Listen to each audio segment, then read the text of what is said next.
Abonne-toi à la chaîne pour retrouver de nouvelles histoires tous les mercredis et samedis.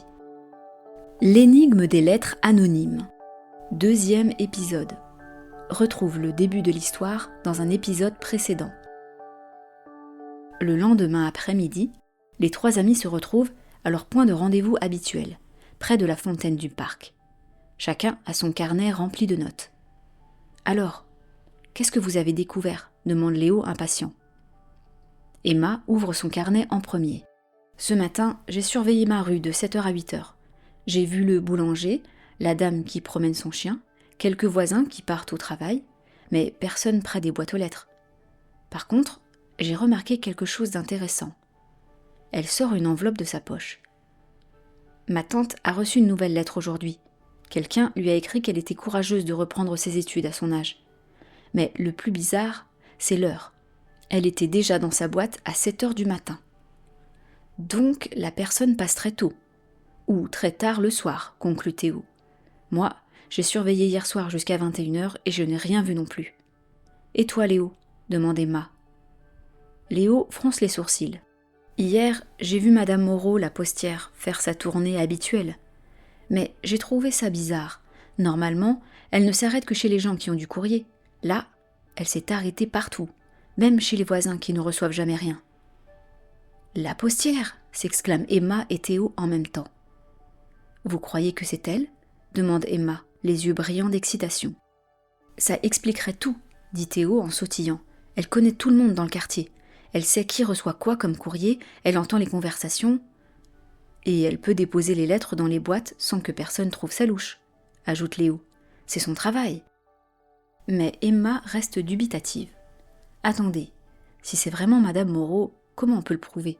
Et surtout, pourquoi elle ferait ça ? » « Il faut qu'on l'observe de plus près, » décide Théo. « Demain matin, on va la suivre discrètement pendant sa tournée. » « Et on peut aussi aller à la poste, » suggère Léo, pour voir si on trouve des indices. Le lendemain matin, les 3 amis se cachent derrière la haie de Monsieur Durand et attendent Madame Moreau. À 8h30 précise, ils la voient arriver avec son vélo jaune et sa grosse sacoche. « Regardez » chuchote Emma. Elle sort quelque chose de sa poche avant d'ouvrir les boîtes aux lettres. Effectivement, à chaque arrêt, Madame Moreau glisse discrètement une petite enveloppe avec le courrier officiel. « C'est elle !» murmure Théo surexcité. « On a trouvé notre mystérieuse correspondante. » Ils la suivent de loin et voient qu'elle s'arrête chez Monsieur Legrand, qui vient de perdre son travail, puis chez Madame Petit, qui élève seule ses jumeaux, et chez grand-père Lucien, qui vit tout seul depuis que sa femme est morte. Elle choisit vraiment les personnes qui ont besoin de réconfort, observe Emma, émue. L'après-midi même, les 3 amis décident d'aller à la poste. Ils ont préparé leur plan. Ils vont acheter des timbres et en profiter pour observer Madame Moreau de près. Quand ils entrent dans le bureau de poste, ils la trouvent en train de trier le courrier. Elle lève la tête et leur sourit. « Bonjour les enfants, qu'est-ce qui vous amène ? On voudrait acheter des timbres, » dit Emma d'une petite voix. Pendant que Madame Moreau cherche les timbres, Léo jette un coup d'œil discret sur son bureau. Il aperçoit des feuilles de papier qui ressemblent exactement à celles des lettres mystérieuses, et un stylo à encre bleue qui sent la même odeur florale. Théo, lui, remarque que Madame Moreau a une petite liste scotchée sous son comptoir, avec des noms et des annotations. Monsieur Legrand, licencié la semaine dernière, Madame Petit, fatiguée, élève seule ses jumeaux, grand-père Lucien se sent seul. Les enfants échangent des regards complices. Ils ont toutes les preuves. Mais au moment de partir, Emma s'arrête. Elle se retourne vers Madame Moreau. « Madame Moreau, est-ce que c'est vous qui écrivez les jolies lettres ?» La postière sursaute et devient toute rouge. Elle regarde les 3 enfants, puis soupire. « Comment vous avez deviné ?»« On a mené l'enquête, » dit fièrement Théo. « Mais on ne comprend pas pourquoi vous faites ça en secret. » Madame Moreau s'assoit sur sa chaise et sourit tristement. « Vous savez, dans mon métier, j'apprends beaucoup de choses sur les gens du quartier. Je vois ceux qui ne reçoivent jamais de courrier, ceux qui pleurent en lisant leurs lettres, ceux qui ont l'air fatigués ou découragés. » Elle montre sa petite liste. Alors, je note, et j'essaye de leur faire plaisir.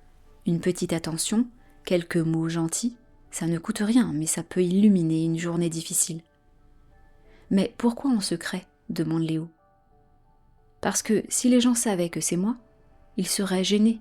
Ils penseraient que j'ai pitié d'eux ou que je me mêle de ce qui ne me regarde pas. En restant anonymes, ils peuvent juste profiter du plaisir de savoir que quelqu'un pense à eux. Emma a les yeux qui brillent. C'est la plus belle chose que j'ai jamais entendue. Mais maintenant que vous savez, poursuit Madame Moreau un peu inquiète, vous n'allez pas le dire à tout le monde, j'espère. Les 3 amis se consultent du regard, puis Théo déclare solennellement. Un bon détective sait garder les secrets importants. On ne dira rien, promis. Mais, ajoute Léo avec un grand sourire, est-ce qu'on peut vous aider ? On pourrait vous donner des idées pour d'autres lettres. Madame Moreau éclate de rire. Avec plaisir, mais attention, il faut rester très discret. C'est un secret entre nous 4 maintenant. En sortant de la poste, Emma, Théo et Léo se sentent très fiers. Non seulement ils ont résolu leur première vraie enquête, mais en plus, ils vont pouvoir participer à une mission extraordinaire, répandre la joie et la gentillesse dans leur quartier. Et le soir même, chacun dans sa famille remarque que les adultes semblent plus souriants, plus heureux, car les lettres de Madame Moreau continuent d'arriver, portant toujours ces petits messages qui réchauffent les cœurs.